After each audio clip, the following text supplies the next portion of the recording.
Mesdames et messieurs, amis exposants et visiteurs, bonjour. Très heureux de vous retrouver en ce 6e jour du Sahara, donc 6e jour des émissions de Sahara TV. C'est le retour des Midis du Sahara, votre espace d'entretien et de promotion des sponsors et des exposants. Nous passerons les 10 prochaines minutes à échanger encore sur les nombreuses activités qu'il y a au sein de ce Sahara, et les nombreux exposants viendront encore nous montrer tout leur savoir-faire, nous exposer toute leur technologie. Mais avant de me tourner vers mon premier invité, j'aimerais passer des annonces de la plus haute importance. Alors, le comité d'organisation porte à votre connaissance que dès demain, il y aura une série de concours d'élevage à partir de entre 10h et midi. Également au pôle machinisme, un concours qui va concerner les machines, et également un concours culinaire. Nous aurons les promoteurs de ces concours tout à l'heure à partir de 14h30 pour plus d'informations. Le temps pour moi de saluer mon invité de ce jour, M. Diarra Oumar, directeur général de I2T. Bonsoir monsieur. I2T, c'est bien la Société Ivoirienne de Technologie Tropicale? C'est bien ça. D'accord. Alors, nous pouvons aller ensemble à la découverte de I2T. Qu'est-ce que c'est que I2T, M. Diarra Oumar? I2T est la Société Ivoirienne de Technologie Tropicale qui a été créée en octobre 1979 pour faire donc la recherche et développement technologique en vue de mettre au point des technologies et des procédés pour accroître le taux de transformation des matières premières. D'accord. On entend bien que c'est une question de technologie. Vous relevez du ministère de l'Industrie, c'est bien cela? Tout à fait. Mais qu'est-ce que vous faites alors dans notre milieu agricole? Je pense que la question elle est pertinente. Je vous ai dit tout à l'heure que nous faisons la recherche et développement technologique. Alors, l'agriculture a besoin d'être mécanisée. Donc, nous mettons au point des technologies et des procédés permettant donc de, on va dire, de transformer davantage nos produits agricoles. Comme vous le savez, c'est dans la transformation qu'on dégage plus de valeur ajoutée. Alors, il est question ici donc de mécaniser, n'est-ce pas, les opérations de production agricole. Ce que nous appelons donc la petite mécanisation. Vous êtes en quelque sorte les premiers facilitateurs de l'activité agricole en Côte d'Ivoire. Tout à fait. Je pense que le rôle que joue I2T dans le processus d'amélioration de la productivité agricole est très important. Dans le sens où il est question ici, n'est-ce pas, d'accroître le taux de transformation. Et nous pouvons atteindre cet objectif que à travers, on va dire, la mise à disposition donc, des technologies permettant donc d'atteindre cet objectif. Effectivement. Monsieur Diarra, pendant que nous vous tenons, est-ce que vous pouvez nous donner des exemples de machines que vous mettez à la disposition des cultivateurs? Tout à fait. Nous avons, on va dire, tout un éventail, n'est-ce pas, de technologies. Au niveau donc, du manioc, nous avons mis au point ce que nous appelons la ligne Atiéké, qui nous permet donc de transformer le manioc en Atiéké. D'accord. Ensuite, à partir de l'Atiéké, nous avons un procédé qui permet donc d'obtenir l'Atiéké déshydraté, le placali déshydraté, l'amidon à usage alimentaire, l'amidon à usage industriel. Alors, vous savez que quand vous achetez du placali frais, la durée de vie est très courte. Oui, en donc, effet.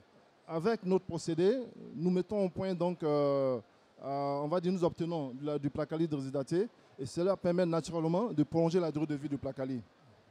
Alors, au niveau donc, de l'anacade, nous avons une panoplie de solutions technologiques.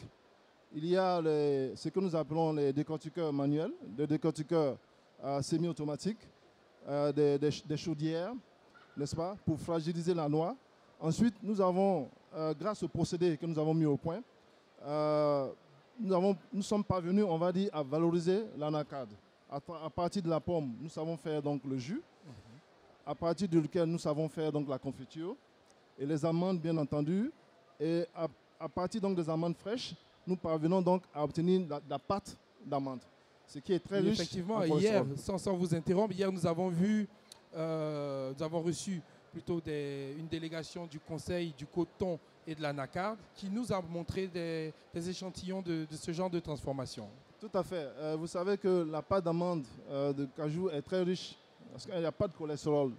Donc, en lieu et place de la pâte d'arachide, c'est une pâte qui pourrait être consommée. Donc, il est question ici donc, de susciter la consommation de cette pâte qui est très riche et qui ne contient pas de cholestérol. Alors, au niveau donc, de la banane plantain, Dans le cadre du PPAO, le programme de productivité agricole en Afrique de l'Ouest, nous avons, on va dire, mis au point des abris améliorés. Alors, ces abris améliorés donc, permettent de prolonger la durée de vie de la banane plantée à l'état vert de 33 jours. D'accord. Ensuite, grâce au procédé que nous avons mis au point, nous sommes parvenus donc à produire de la farine, n'est-ce pas, la farine de banane. Ce qui est utilisé, n'est-ce pas, pour faire des pizzas, confectionner donc des mets à base de farine de banane. Hier, par l'intermédiaire du FIRCA, nous avons eu également des exemples de mets concoctés à partir de bananes de plantain. Monsieur le directeur général, vous avez parlé de noix de cajou d'anacarde, vous nous avez parlé d'amidon, d'attiqué et de bananes plantain. Est-ce que ce sont uniquement ces cultures auxquelles IDT s'intéresse ou alors il y a des perspectives plus intéressantes pour les agriculteurs en Côte d'Ivoire? Nous intervenons dans le secteur agricole.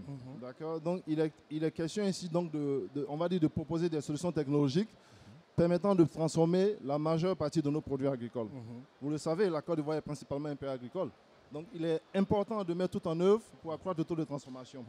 C'est à ce niveau-là, justement, que nous intervenons. En fait, je faisais allusion au binôme café-cacao, mais ce n'est pas bien grave. Alors, allez-y. Je pense que c'est important de mentionner. Voilà. Nous avons, en fait, mis au point également des outils et des procédés. Alors, des outils que nous appelons le cacao biché, qui est un outil conçu intelligemment, d'accord, qui a 3 fonctions. La première fonction permet donc de fissurer, n'est-ce pas, la cabosse. La deuxième fonction permet donc de séparer les 2 parties fissurées. Et la troisième fonction permet donc de retirer, n'est-ce pas, d'extraire les fèves sans retirer le placenta. Ce qui est une innovation, dans le sens où, sur les sites de production, nous constatons l'utilisation de la machette, ce qui comporte 2 risques. Le premier risque, le risque de blessure de l'utilisateur même. D'accord, parce que la machette est tranchante. Ensuite, le deuxième risque, c'est le risque de blessure des fèves, ce qui dévalorise naturellement donc les fèves. Alors cet outil vient résoudre un problème épineux, il vient résoudre un problème ponctuel, et au lieu d'utiliser donc la machette, on fait usage donc de cet outil innovant qui permet donc d'extraire les fèves sans détruire le placenta. Parce qu'avec la machette, ce qui se passe, c'est que la cabosse est naturellement, on va dire, éclatée, ouverte, et les fèves et le placenta sont retirés donc de la cabosse. Alors ça fait l'objet d'une autre opération qui consiste à mobiliser du personnel pour faire le tri, donc trier donc, n'est-ce pas, les placentas des fèves. Donc avec l'utilisation donc de notre outil, il y a forcément un gain en efficience. D'accord.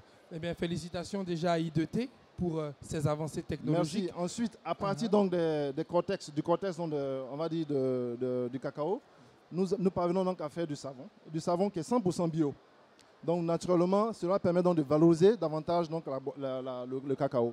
Si je comprends bien, vous produisez vous-même ce savon? Tout à fait. Nous avons, on va dire, une petite savonnerie qui nous permet donc de faire, n'est-ce pas, de produire du savon. Mais l'objectif n'est pas de produire du savon. L'objectif est de faire la promotion du procédé et des technologies qui permettent donc d'atteindre ce résultat, afin que le secteur privé, n'est-ce pas, puisse s'en approprier. D'accord. Monsieur Diarra Oumar, au jour d'aujourd'hui, IDT peut se vanter d'avoir à peu près combien d'unités équipées en Côte d'Ivoire?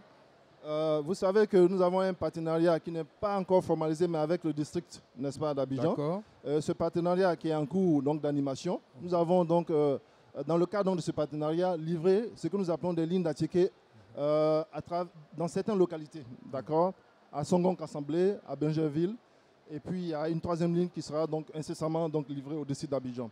Et mis à part donc le partenariat avec le district d'Abidjan, nous avons pu commercialiser donc certaines lignes permettant donc de faire la transformation du manioc en attiqué. Il est question ici de mécaniser, n'est-ce pas, de réduire la pénibilité du travail à ce niveau-là.